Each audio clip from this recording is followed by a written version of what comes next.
Building, and when you hear me, you know that my co-host is in the building with me, man. To bring them up the proper way, man. Y'all know if I'm in here, man, we got this boy Patton, the mailman, aka the streets, aka activated. Definitely activated, you know what I'm saying? And y'all know we can't do this, man, without my guy, Killer Cal, in the building, man. Y'all know what time it is, man. Y'all hope y'all strapped in for a good show. Salute.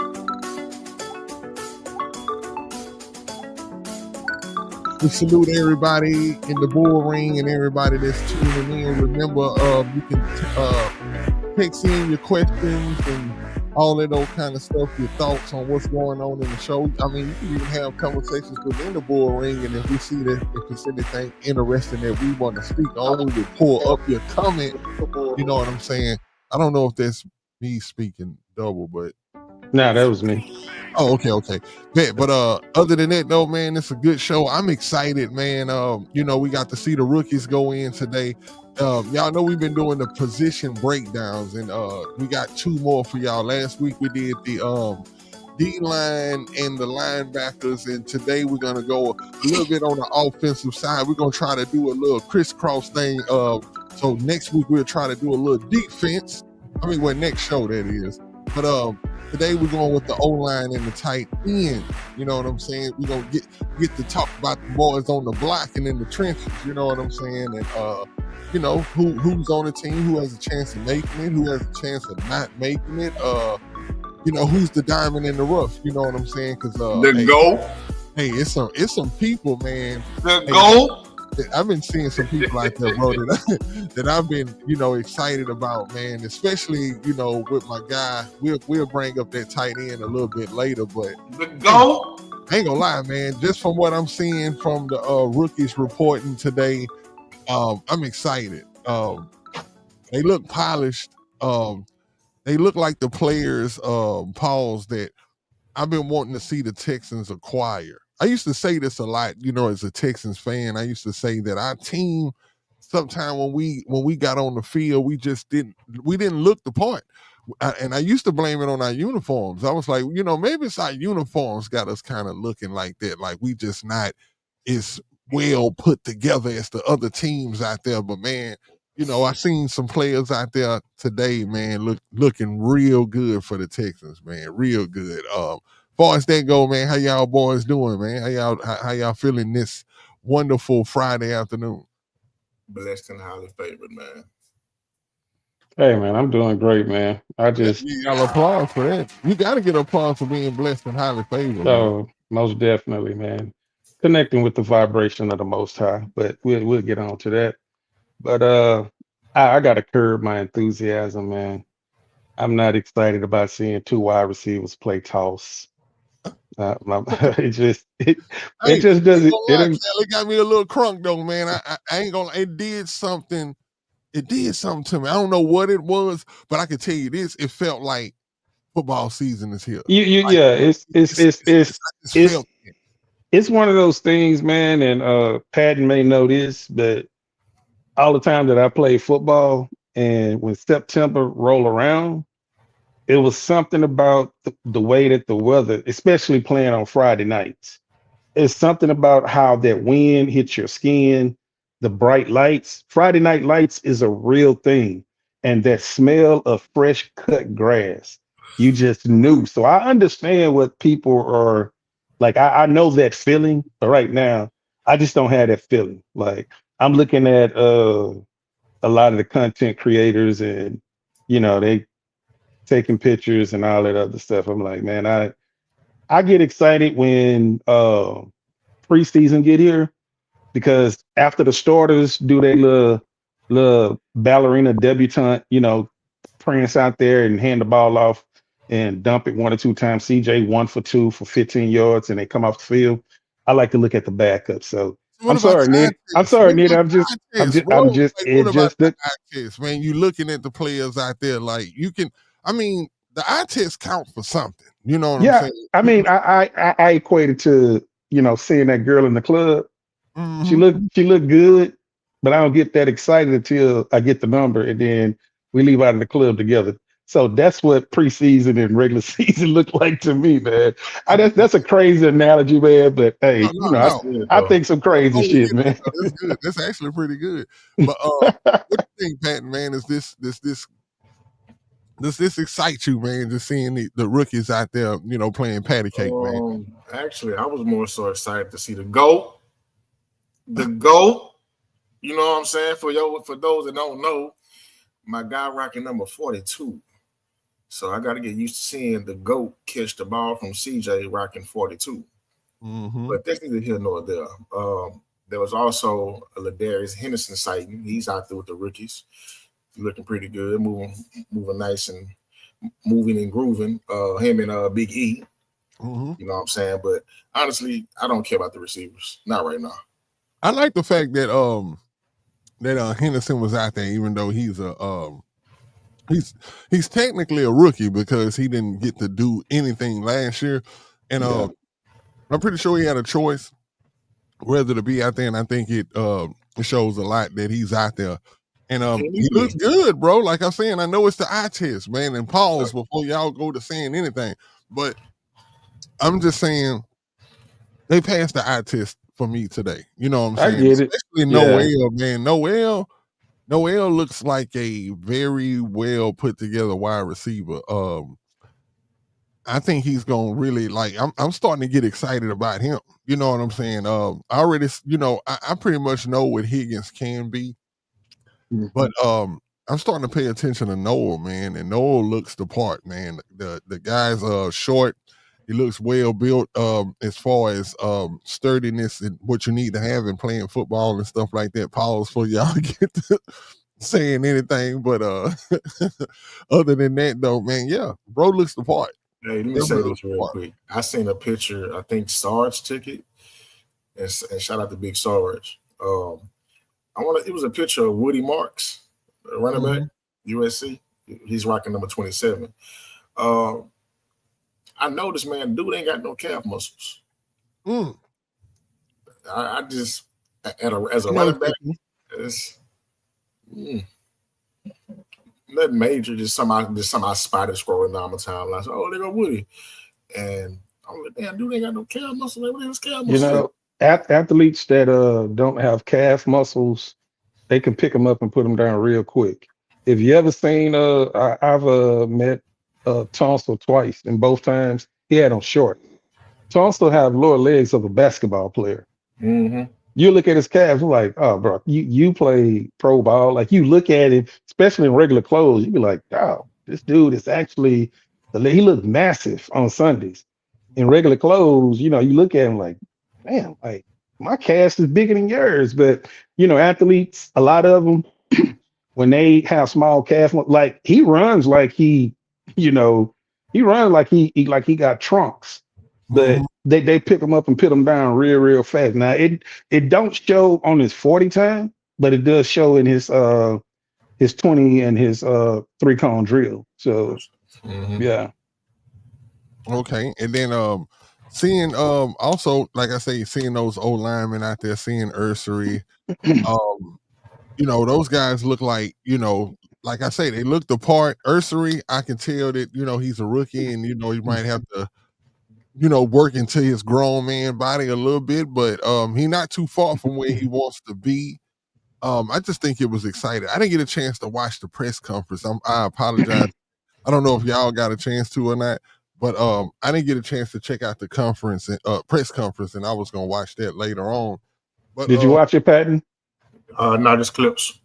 I've seen the clips, and one thing that stood out to me is I'm not a I'm not a press conference guy. Like after the game, before the game, mhm. I don't listen to Nick on Pain and Pendergast. I catch the clips. I don't know if it's something interesting, but I caught the clips of what D'Amico said. And, when it was talking about rookies, and one of the things that, and I may be conflating both of them together, but I think it was about Ursary, if I'm not mistaken. But one thing I noticed when he said what we drafted him at, that's what we want him to play. And then the next thing he said today was, hey, you come in here, man, like we drafted you for a reason. So don't come in looking at the veterans like, oh, you're a veteran.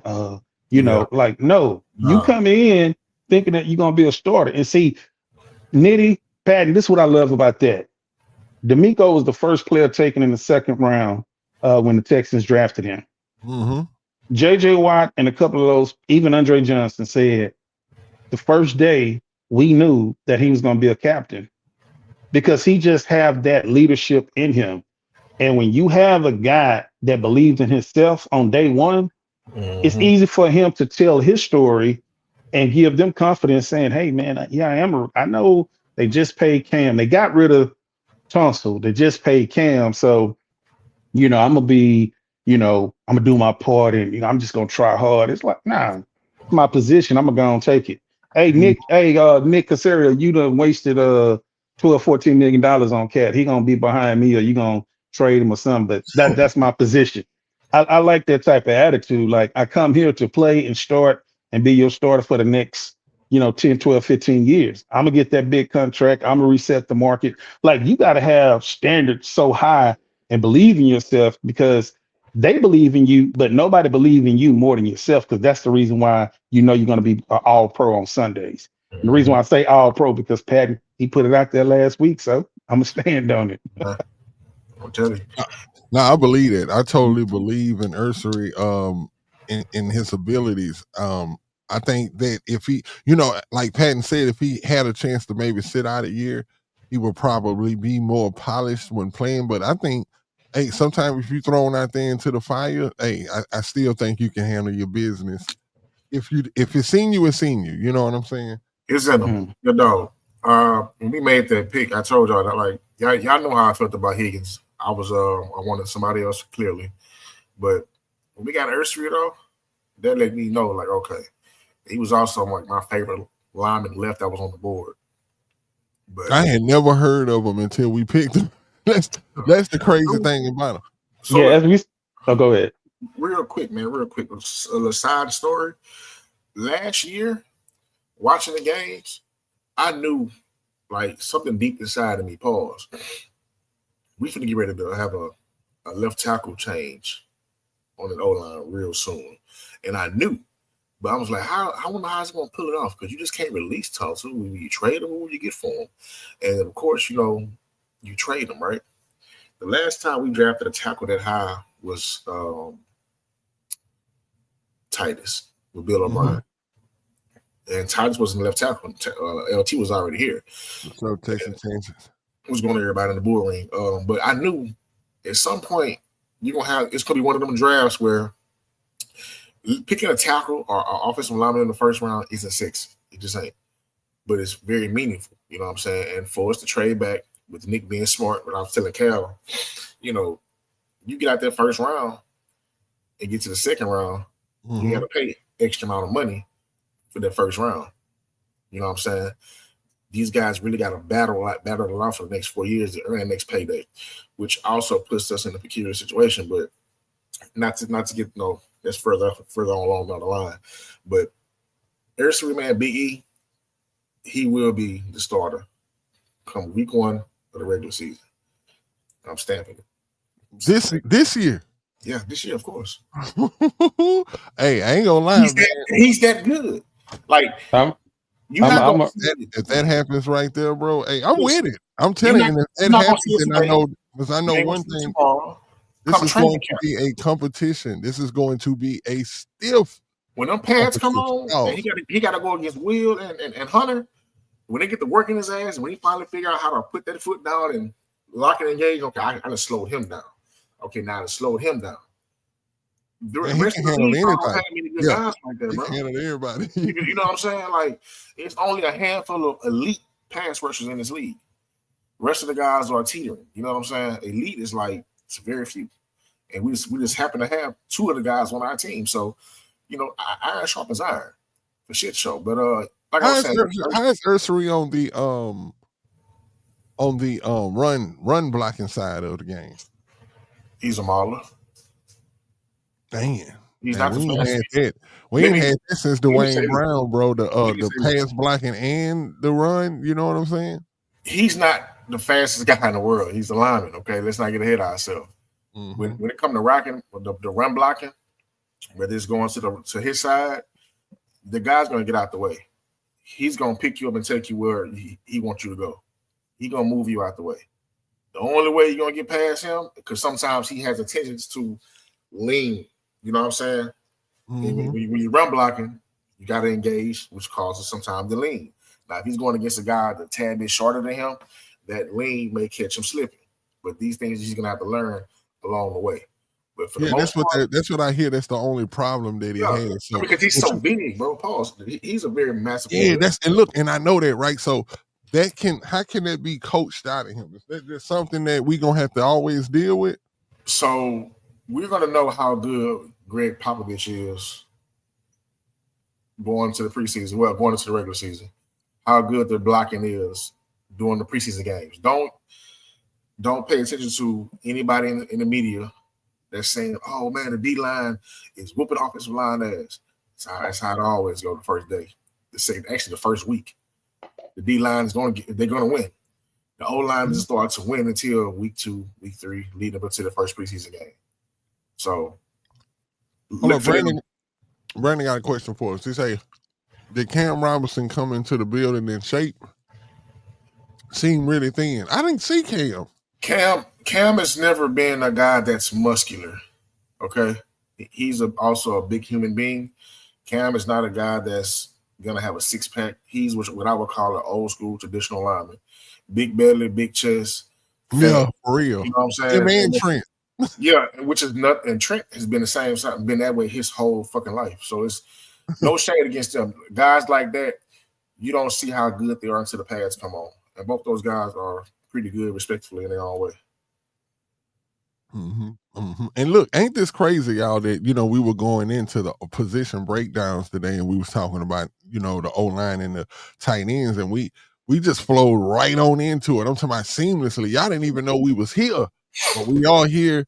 And since we all here, we done already talked about that boy Ursary, and we done kind of tapped into Cam.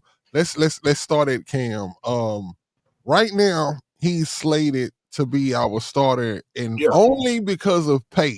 This is the only reason that a lot of us in the community are even saying this or believe this to be true, is because he was paid $12 million, and most of the time you don't pay that type of money to a person that you were gonna have sit on your bench.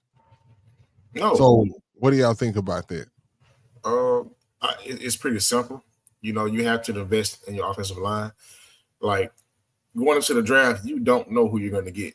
Like, if you don't have the first overall pick, you don't know who you're going to get, right? Only team in the draft that knows who they're going to get is the person that holds the very first pick of each round, or just say the first round.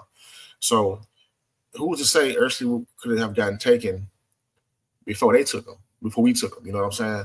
So, of course, before free agency, you have to fill in the holes best way you can. And you bring in a guy that's proven, you know what I'm saying, not the best in the world, but he is proven.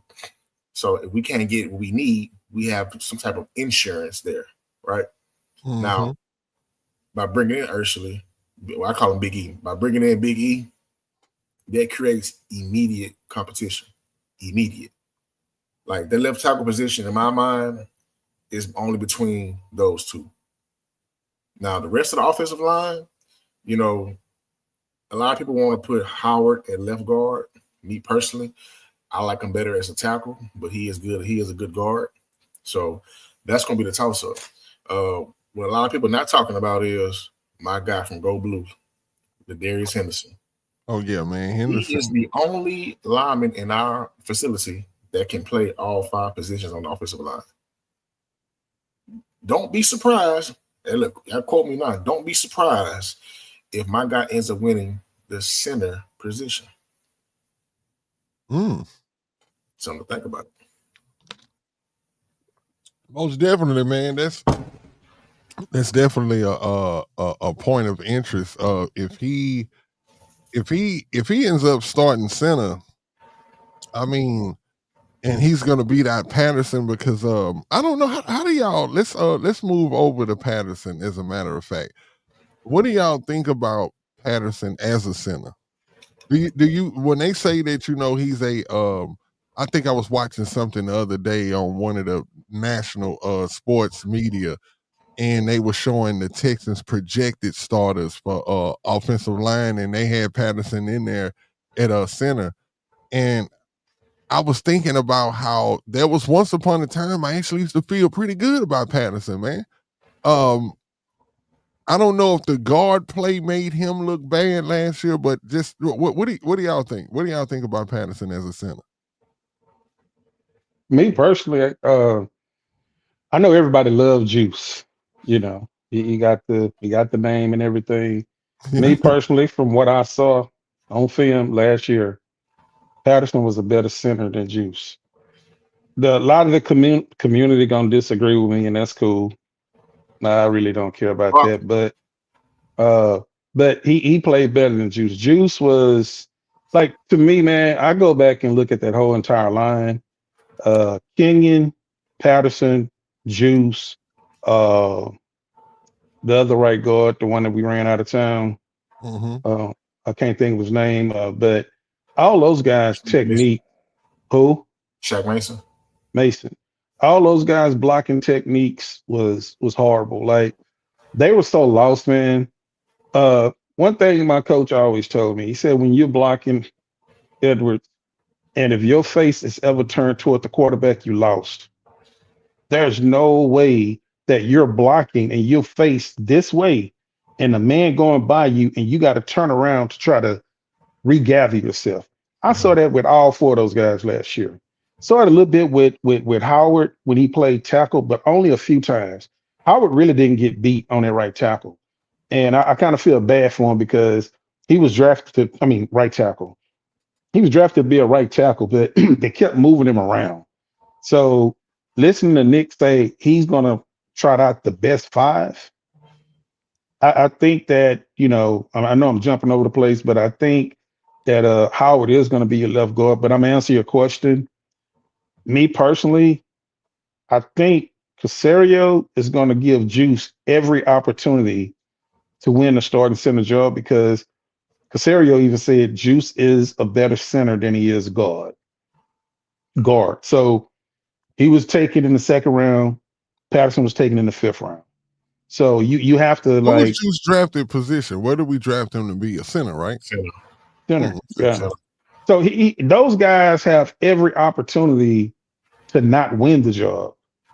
So they have to really like Patterson really have to come in and just like blow the doors off and be like, yeah. And it's like, hey man, it's clear that he's the guy. Like, Popovich and Katie gonna be like, hey, Casario, I understand, but I'm sorry, but that's your guy right there. So that's how I feel about Patterson. That was last year, but this is a new year, so I I mean, know it in the remains to be competition. seen. Yeah, in the competition, I'm like this. I have no favorites. I'm if Nick say they're gonna put the best five out there, may the best five win. I don't have no favoritism or nothing. I just want to see a competent offensive line. And I'm pretty sure D'Amico is gonna beat them up all off season to make sure they season. You know what I'm saying? Like those guys will be battle tested, man, before the season even start because you have such a dynamic defensive line that we have. I mean, if you can't get ready with the guys that we have, you can't get ready nowhere else in the NFL.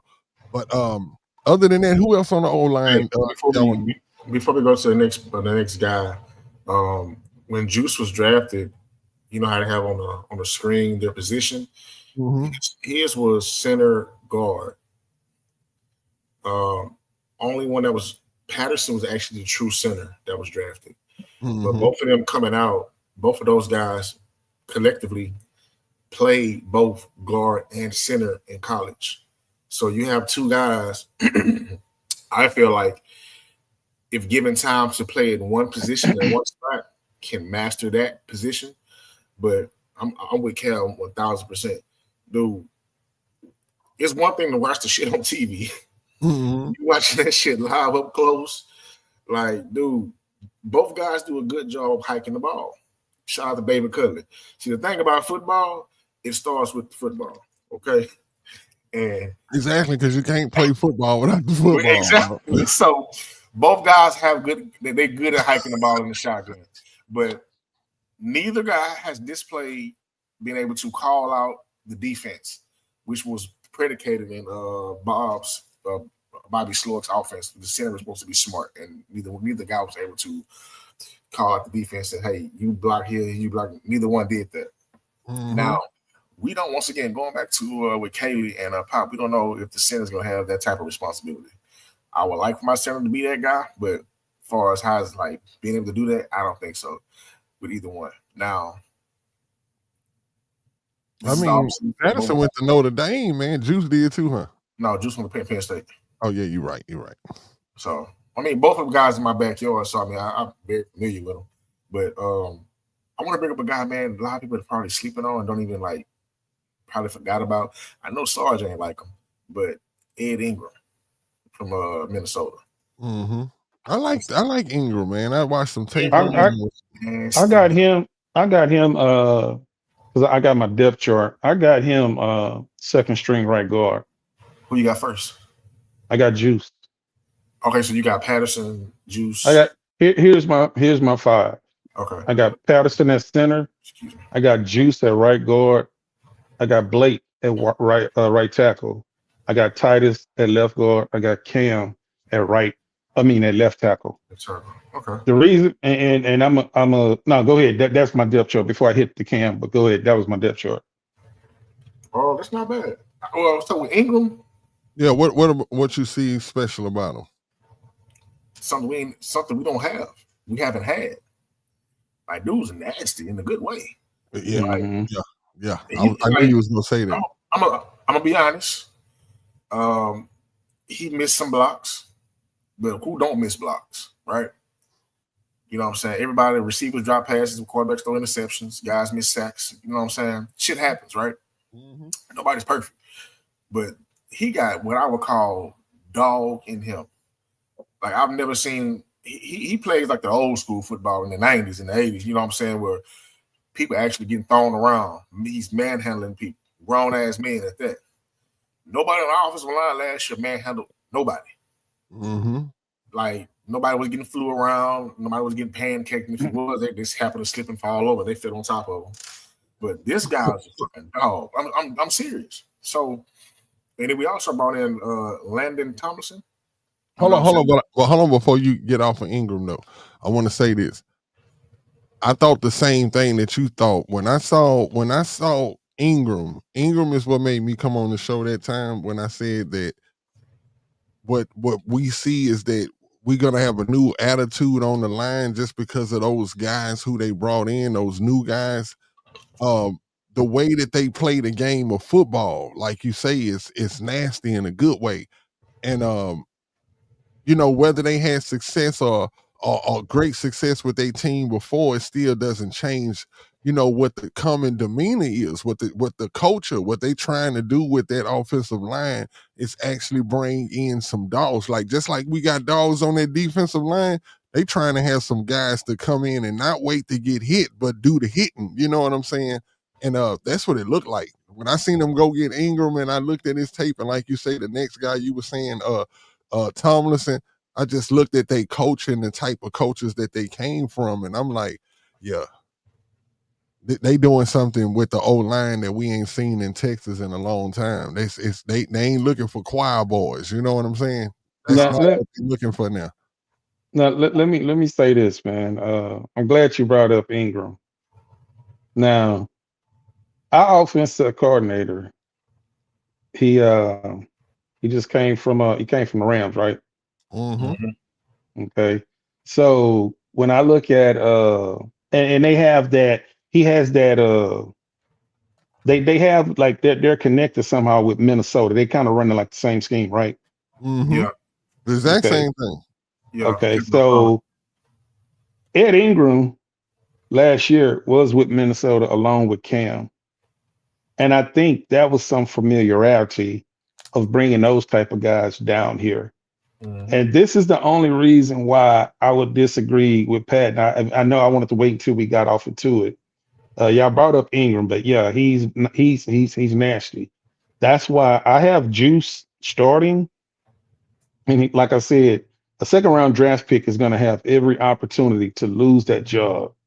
But if Ingram shows a part of a nasty side that you can't deny him on that field, I don't care where you're drafted at, because one thing D'Amico said about Kaylee was, he said, and this is something real important. I was listening to In the Loop, and the guys was talking about, well, I'm tired of hearing about uh excitement and just excitement in the room. But it's the first day. D'Amico said, I love his enthusiasm. What I read from that is nobody's gonna have a chance to be on that field slacking and lacking. Mm-mm. Your leader last year was a very good left tackle, but he wasn't there. So you didn't have a leader in the room. Your second leader is Titus. Titus really was playing the Robin role, didn't want to overstep his boundaries. Like, hey man, big dog gonna be coming back. So we rolled the way that he rolled. And nobody in that room was really like stepping up. Kaylee's not gonna have, they're not gonna have that type of attitude to the point that they're just gonna be looking around for a leader. Kaylee is going to make everybody so enthused that if Juice is not on it and Ingram is going out there kicking ass, bro, they're going to look at Nick and say, hey, bro, I understand but you said you want the best five, and I'm pointing out the best five. And that's why I correlate that over to Cam Robinson. Now, I heard Patton say that, Ursery, iron sharpen iron.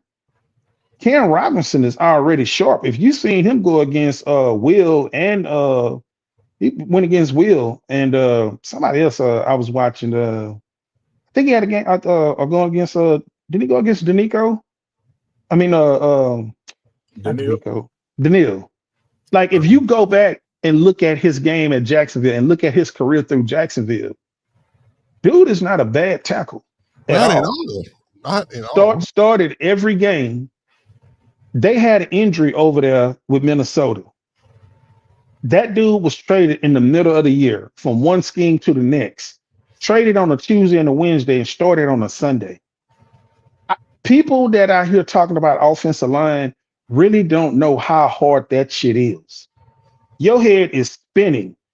Everybody think you just go out there, put your hands up, and just stop the man that's coming. Like the man in front Man, of it is so much going on. But the key of it, him being a vet, if he had a good left guard, then he could turn to him and the guard can kind of walk him through. I've been there on, like, being on the line and you got somebody coming in due to injury and you just kind of say, hey man, whoop de whoop. Oh, hey, this is that. You kind of walk him through it.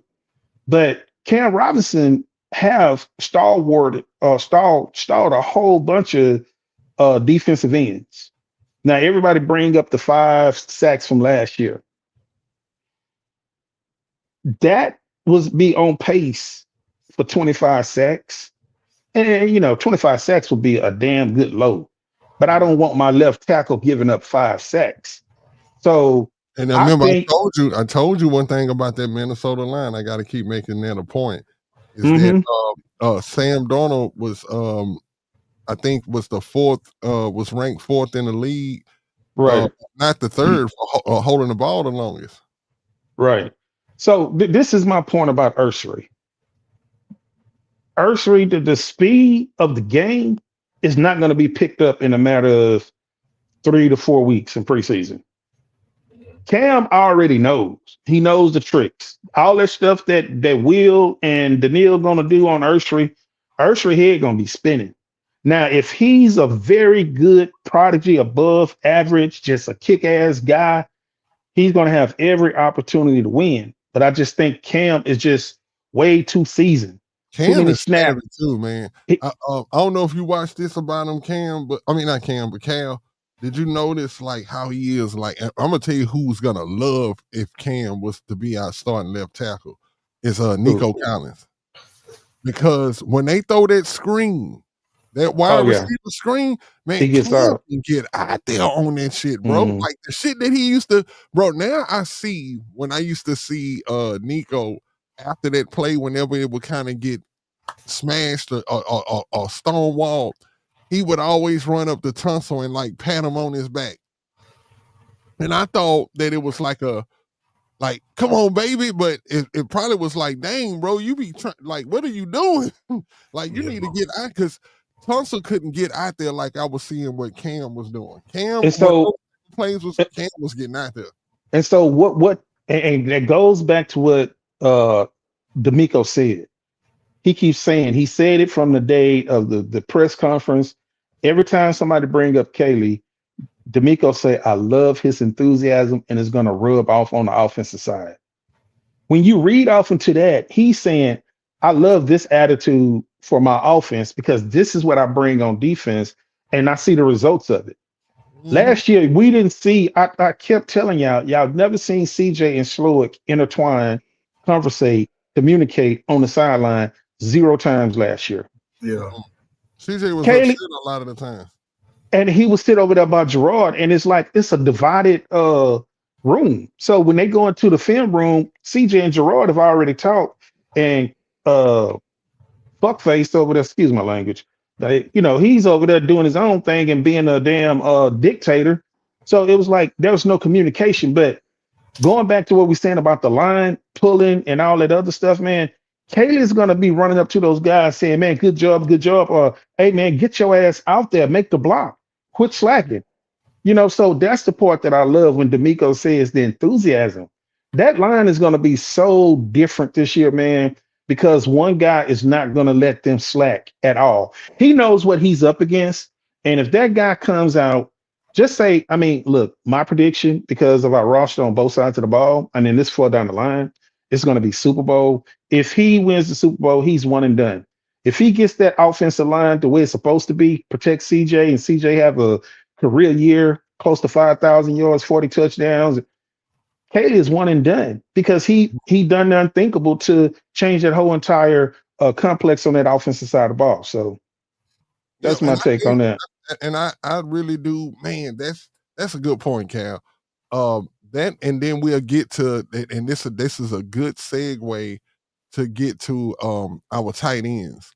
Kaylee is how can I put it, man? Kaylee is he has us super excited. And I remember when they had his press conference, and like you say, Cal, like D'Amico keeps saying it. He keeps saying about how, this guy is. Even CJ, when CJ did his first press conference coming back for the OTAs, he said it. You know what I'm saying?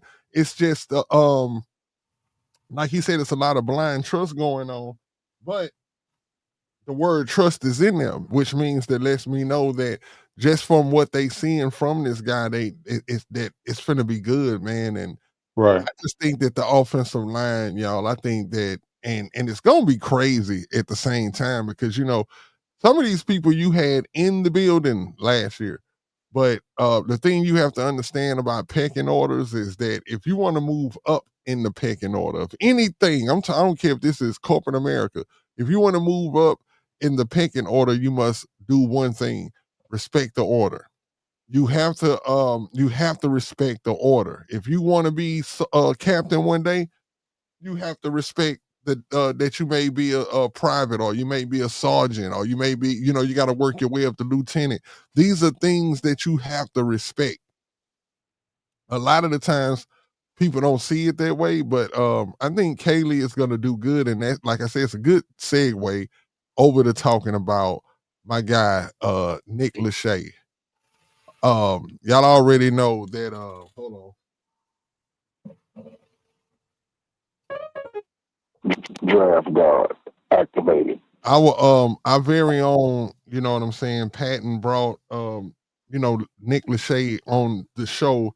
As far as us, Luke, I'm sorry. As far as looking at the remember when we during the off season, we were looking at some of the rookies that the Texans may draft. And not only did my guy, bring them to the show, but he also kind of predicted what round that we should take them. And all of it came to fruition, right? And I just want to say this, and I know, Cal, you say you're not looking at pictures and you're not worried about pictures or nothing like that, but that dude looking good on that field, man. I'm not gonna lie. I ain't never seen that. Y'all know how Popeye arms are. Y'all remember how Popeye arms used to be when we were kids? This dude looked like Popeye doing a handstand. Have you seen his calves and his lower legs? I didn't look at it. Oh, it's ridiculous, bro. Like The GOAT.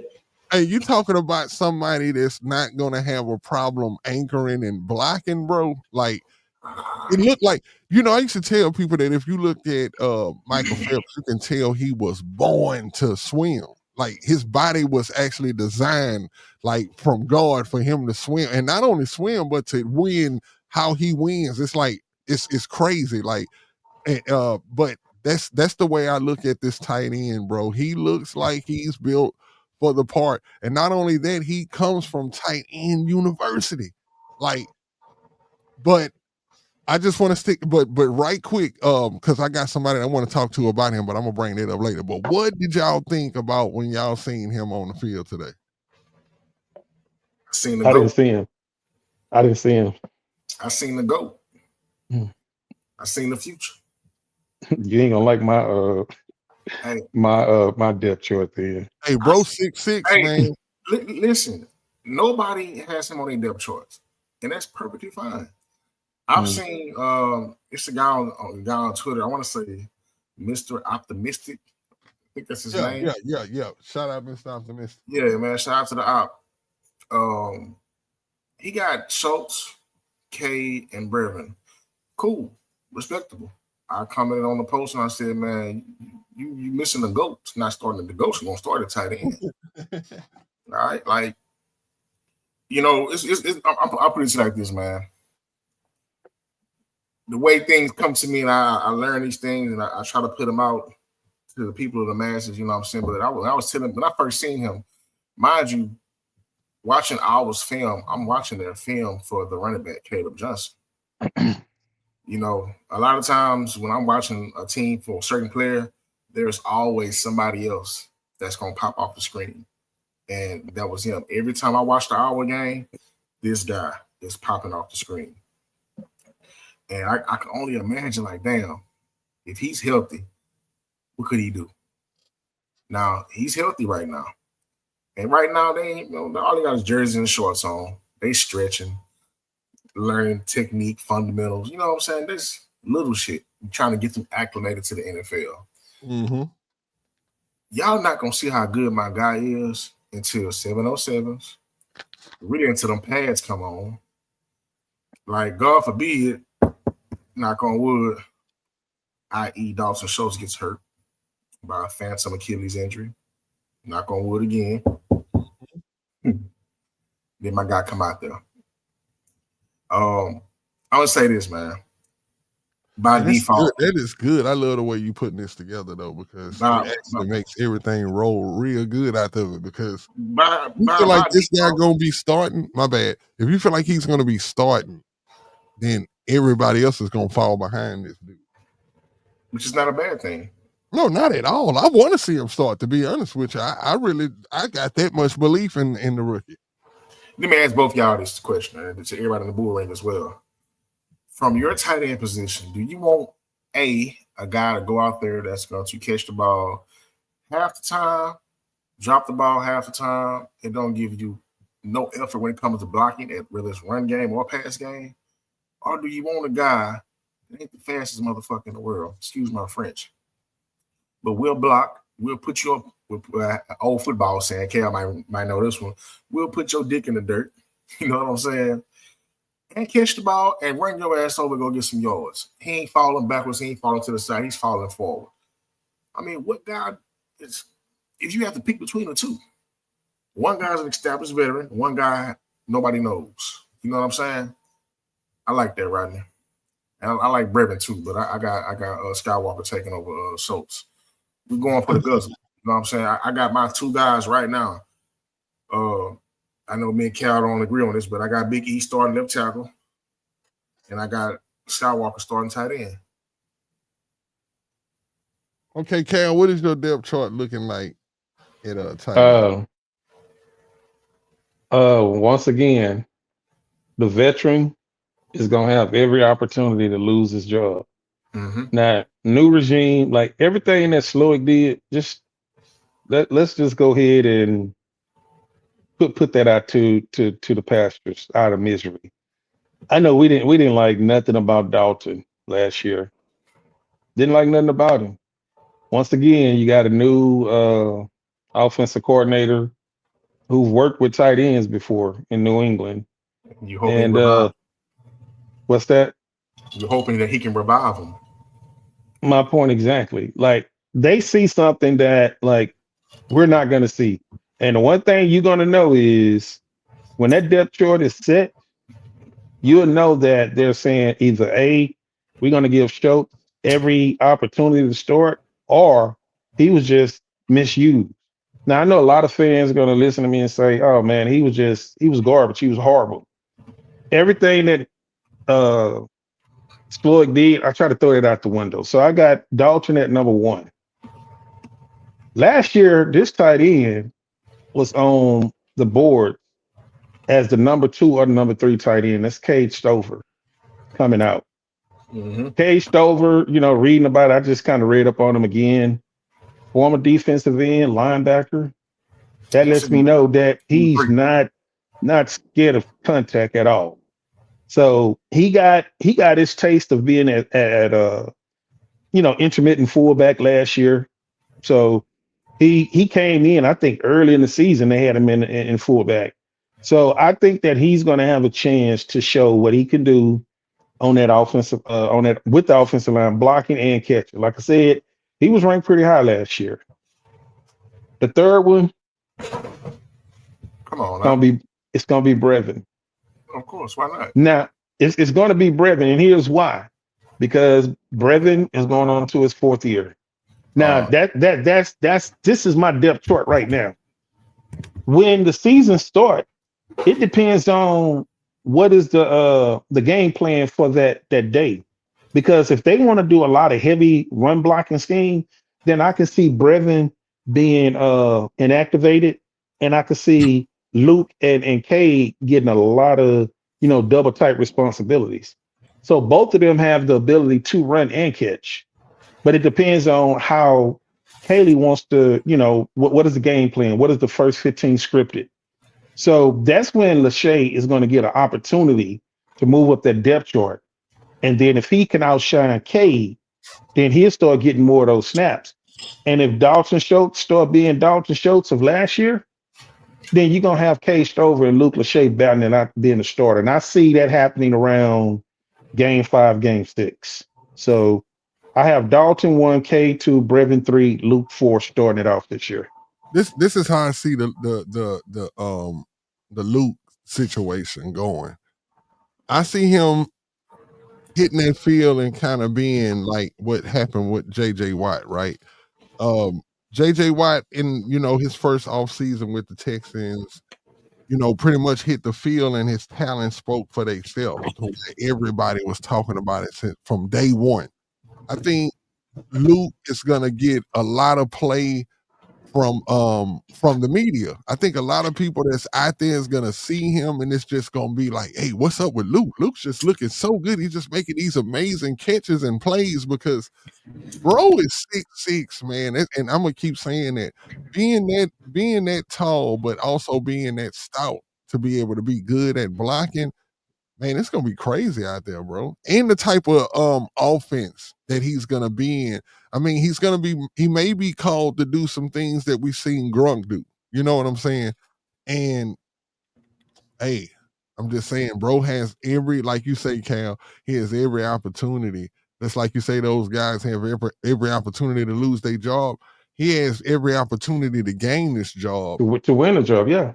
and also to be one of the greatest tight ends in Texas history, man. And I'm excited about that. Cal, I got a question for you though. What's up? So I understand logically why you have your starting lineup the way you got it, tight ends. Now, last year the tight ends in the draft, it was a poor tight end draft. You only had one guy that was like all world. Then it was like a dive off the cliff as far as talent wise, right? Mm-hmm. At that position in last year's draft. This draft was very rich at tight end and running back.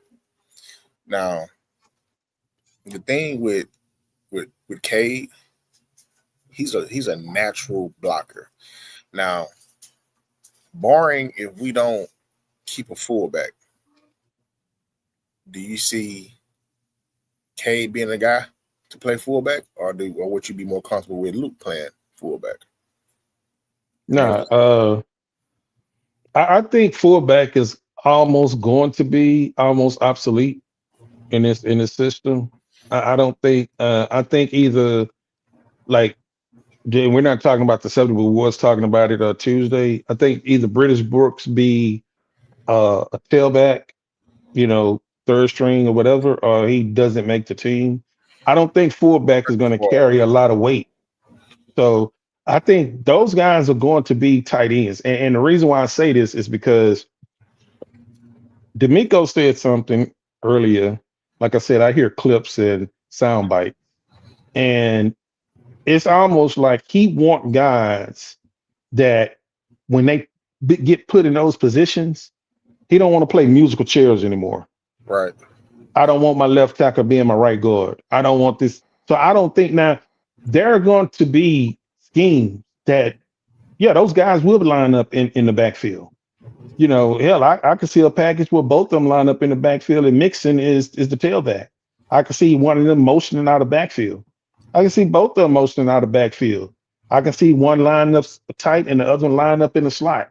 There's so many things that you can do with them. The reason why I got Brevin higher than most is because his ability to run out of the cuts, like he was a former wide receiver. Now he don't have wide receiver speed, but we know that he can just once the feet get up and down, he's gone with it. I think Kaylee look at things like that. I know a lot of people say if you take away that one play, well, that's not fair because you can't take away the one play.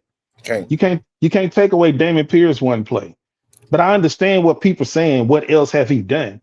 Well, I haven't done enough to watch all of his film to say, was he good or was he wasn't? All I know is the general manager that have built the best team on both sides of the ball gave him a 1-year extension. That 1-year extension, we could move on from very easy. I think it was like 850 and 1.2 million. Yeah. That's why I don't understand all of this disdain of, well, I'll get Brevin out of here and man, Brevin needs to be here. It's if he shows, he'll play and stay. If he don't, you cut bait and you leave. The tight end room is stacked. Bro, it's gonna be love lost. Killed to be killed. Yeah, that's it. Real. I ain't gonna lie. We may have our favorites, but I promise I done put all of that to the side. I want to see the best players on the field. Now, I hope certain players that I do like, I hope they handle their business, but you got to be open enough to say, hey, he didn't take care of his business. He didn't handle his opportunity. You know what I'm saying?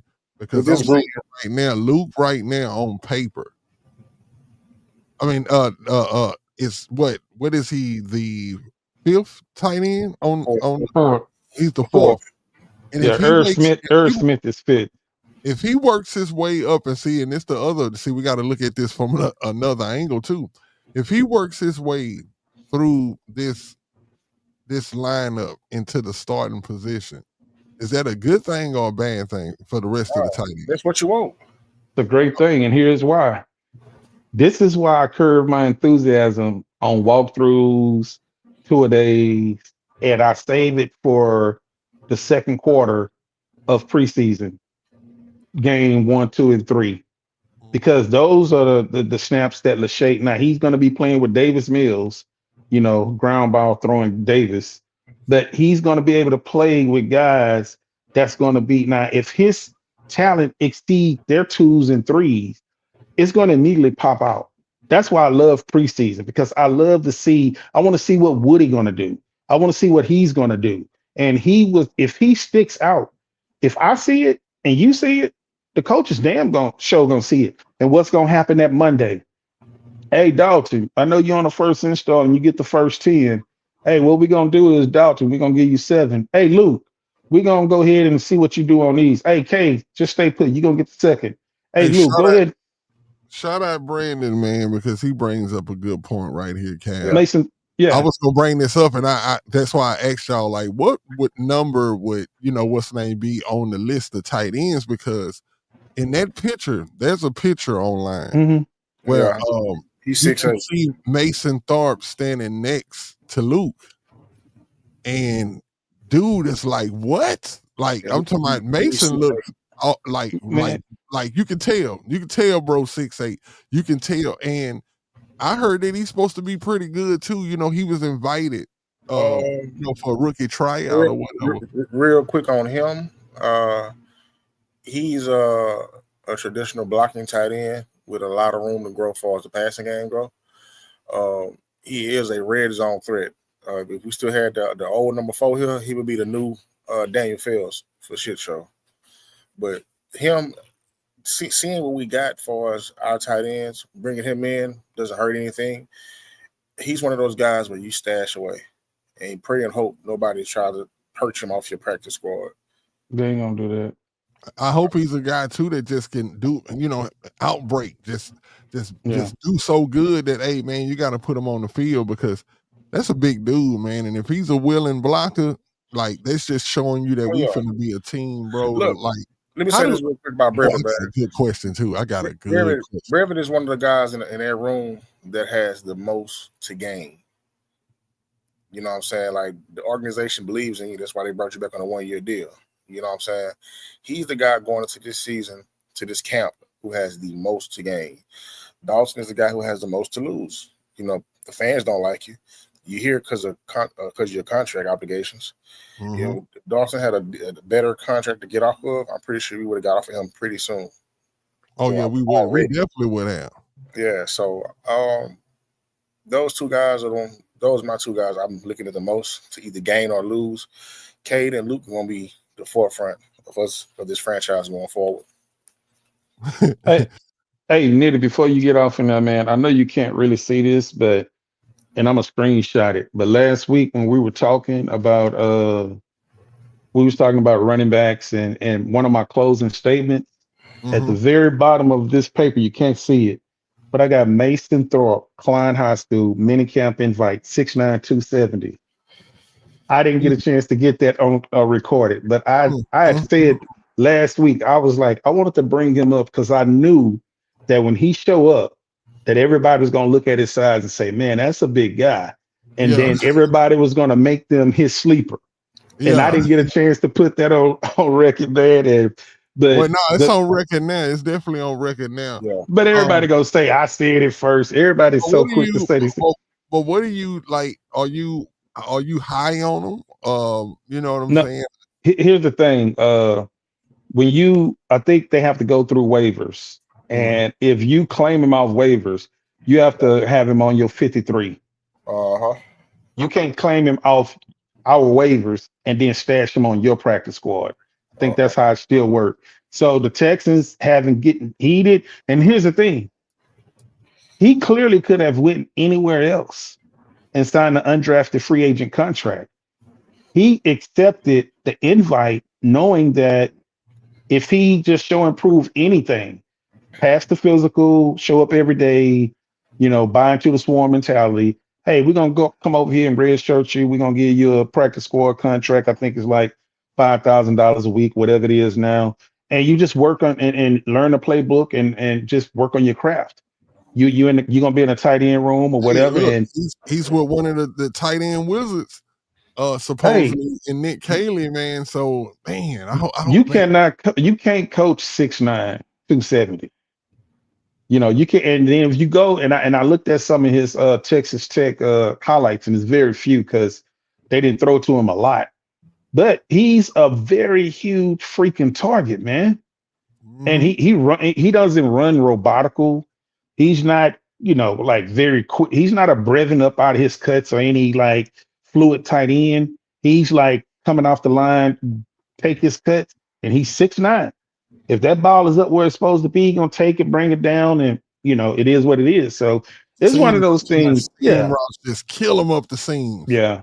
And the thing about Dalton Schultz can get 1,200 yards and he still won't be here next year because it's just too much. Like, we'll move on from that contract and his production just to give Stover and, as he say, the GOAT, give them their time because we're going to get rid of that contract. We're not paying no $12 million. We'll get rid of that. So, yeah, Dalton has the most to lose, and Cade and what if he agreed to them to reconstruct this contract?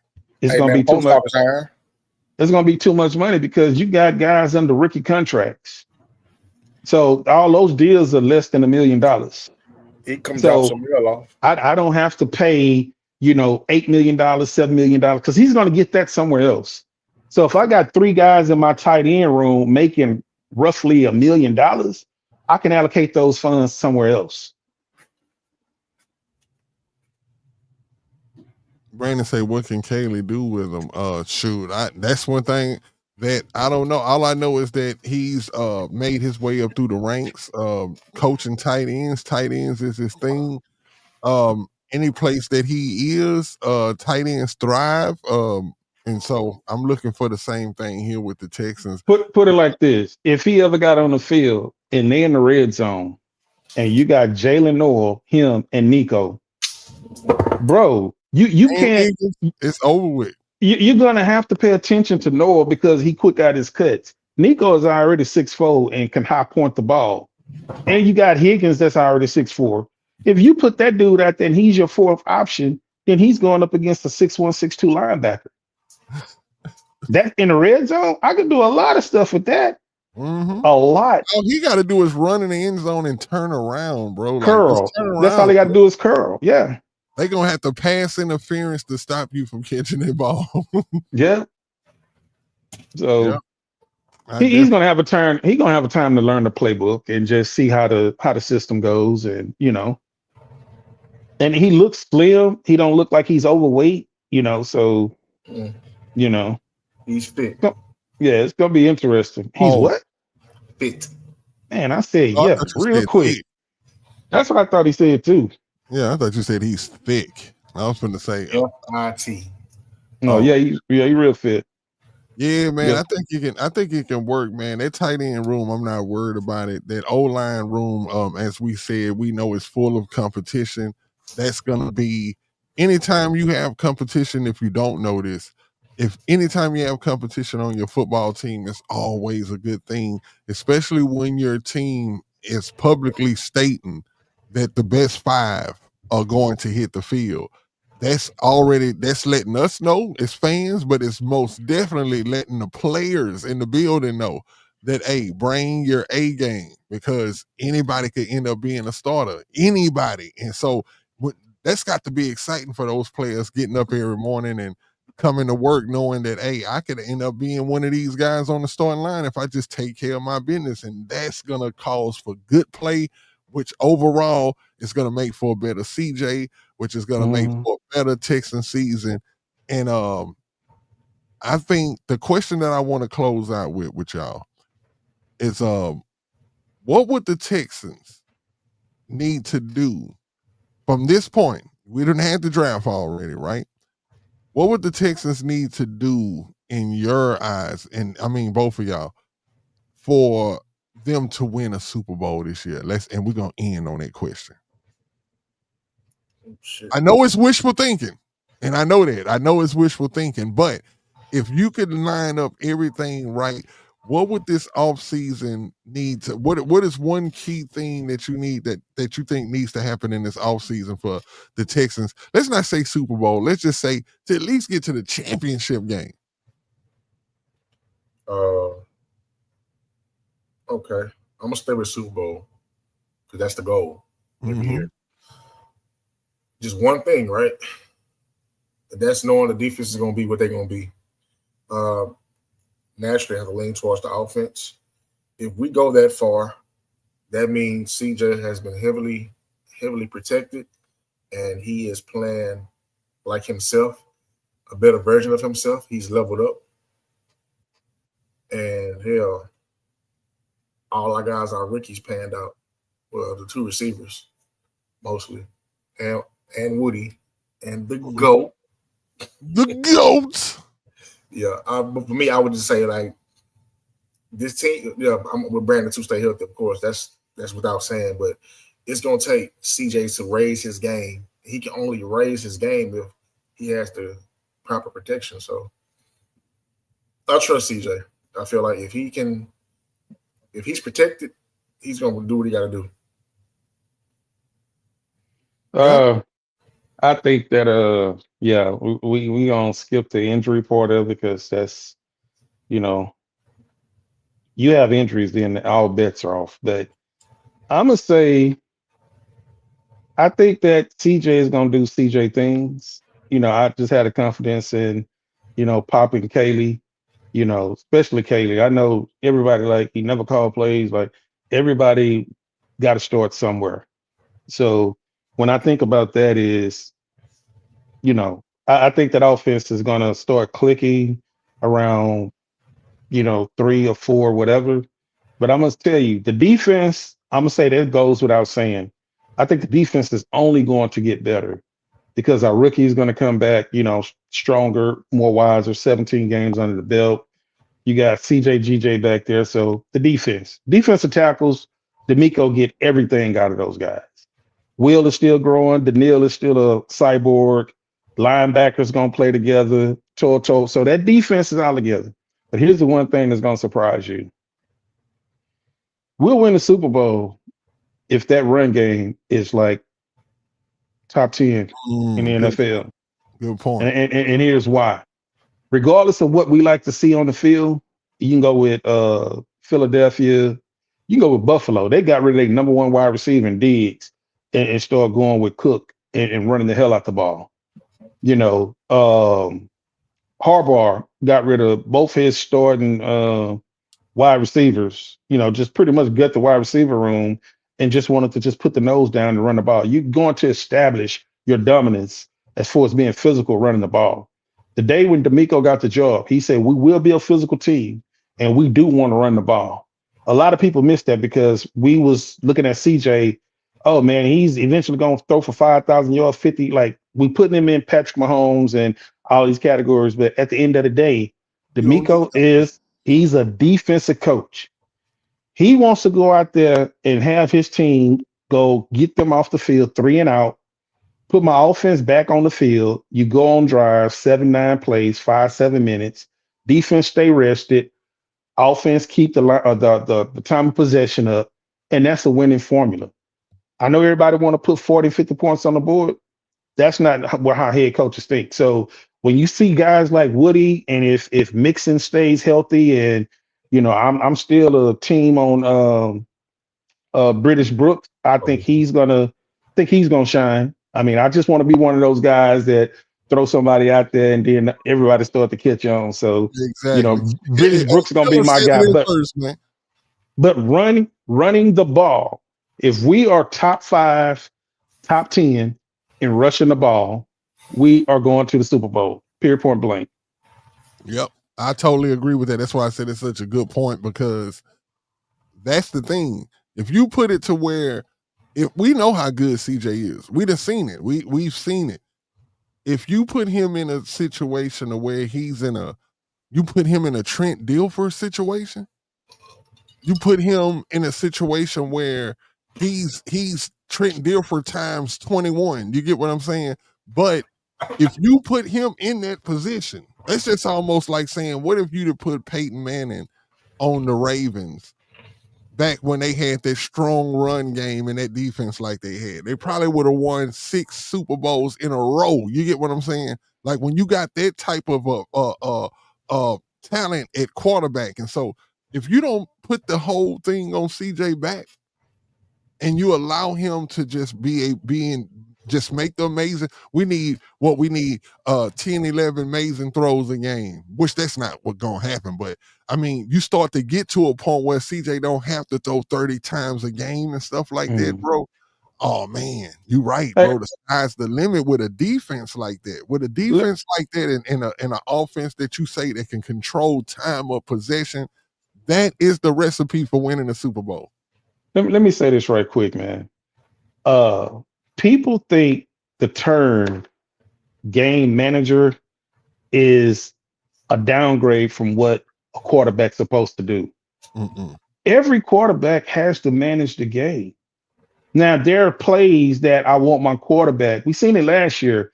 Ball is fumble. CJ take the ball, get up off of one knee, roll out, miss an edge rusher, make the throw. Who is the greatest game manager of all time, Killer? Shit, I think the first 3 Super Bowls were Tom Brady. Exactly. He's the best game man. I'm gonna say Tom Brady number 2, and he was a great quarterback. Alex Smith.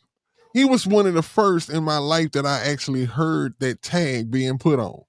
But see, that tag is put on quarterback that he was so good. Right. They don't have the ability to quote unquote make all the throws, make the wall throws. It's 2 minutes in the fourth quarter. He put the team on his back and he goes and win the game. No, a game manager is I don't make the mistakes. I take the check down as it comes. I don't force it. I don't throw in the double coverage. I do everything smart. So at the end of the game, my numbers is 21 for 25, 295 yards, 2 or 3 touchdowns, no interceptions, or maybe 1. I managed the game the way that they told me that I read the script from Kaylee. This is what we wanted to do, and I managed it right. That's all it means, man. So I think if he managed the game the way that him, Gerard Johnson, and Kaylee put it together, and CJ don't force things, the pressure should be on him not to force things.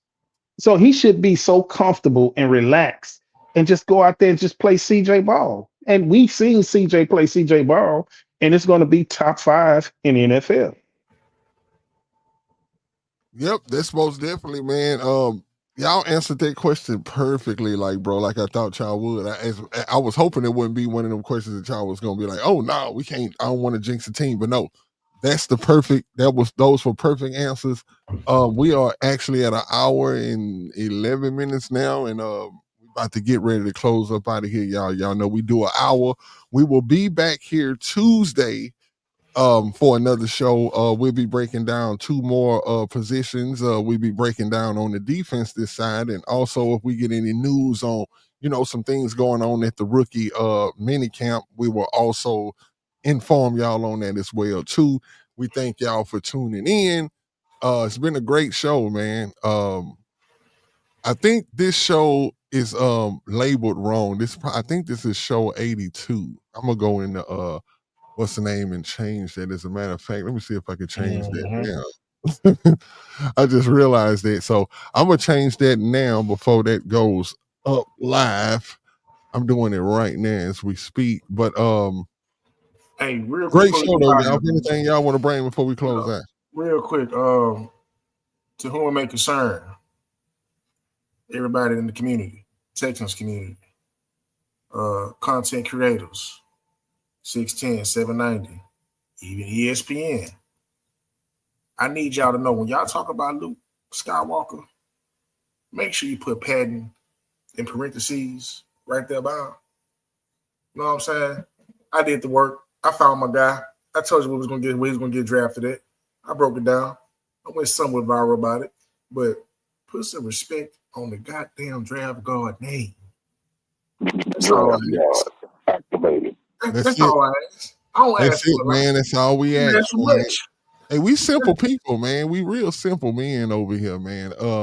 Hey, that 81 and 82. Oh, go ahead. I'm sorry.